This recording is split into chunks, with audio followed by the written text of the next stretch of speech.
Campus থেকে বেরিয়ে যাচ্ছে যে রাস্তা, যেখান দিয়ে গাড়ি চলাচল করছে আমরা দেখতে পাচ্ছি, সেই রাস্তা চলে যাচ্ছে শহরের দিকে। এবং দেখা যাচ্ছে দূরে, আমি একটু দেখাবার চেষ্টা করব, দূরে দেখা যাচ্ছে যে কলেজ ক্যাম্পাসের যে বিল্ডিং গুলো দেখা যাচ্ছে, সেই ক্যাম্পাস থেকে বেরিয়ে রাস্তা চলে যাচ্ছে পুরো শহরের দিকে। এই মাঝখানে কয়েকশো মিটার শুনশান এরিয়া, এবং এই রাস্তা থেকে কিছুটা ঢুকে এই জায়গাতেই গতকাল রাত্রেবেলায় সেখানে এই ঘটনা ঘটে। একজন ছাত্রী এবং একজন ছাত্র তারা আসে, এসে এই জায়গাতে তারা খাবার খাওয়ার পর এই জায়গায় গল্প করতে আসে, এবং সেখানেই বহিরাগত যুবকরা তাদেরকে ঘিরে ধরে, এবং এইখানটাতেই এই ঘটনাটা ঘটেছে।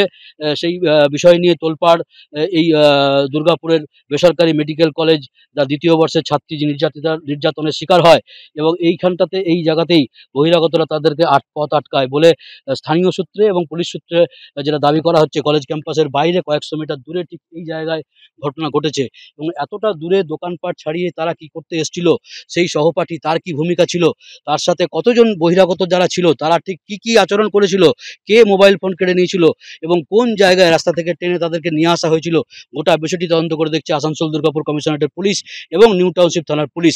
এই ঘটনায় কারা কারা যুক্ত রয়েছে, কার কি ভূমিকা ছিল, ঠিক কতজন নির্যাতন করেছে ওই ছাত্রীর উপর, সমস্ত দিক খতিয়ে দেখে কিন্তু তদন্ত শুরু হয়েছে, এমনটাই জানিয়েছে আসানসোল দুর্গাপুর পুলিশ কমিশনারেটের ডিসি অভিষেক গুপ্তা। এবং এখনো পর্যন্ত এই ঘটনায় কেউ গ্রেপ্তার হয়নি, কিন্তু দফায় দফায় তার সহপাঠীকেও জেরা করা হচ্ছে, এবং এই ঘটনায় যারা যারা যুক্ত সব দিক খতিয়ে দেখে কিন্তু তদন্ত করছে আসানসোল দুর্গাপুর কমিশনারেটের পুলিশ। ক্যামেরা বিধানদের সাথে মনোজ বন্দ্যোপাধ্যায়, এবিপি আনন্দ, দুর্গাপুর, পশ্চিম বর্ধমান।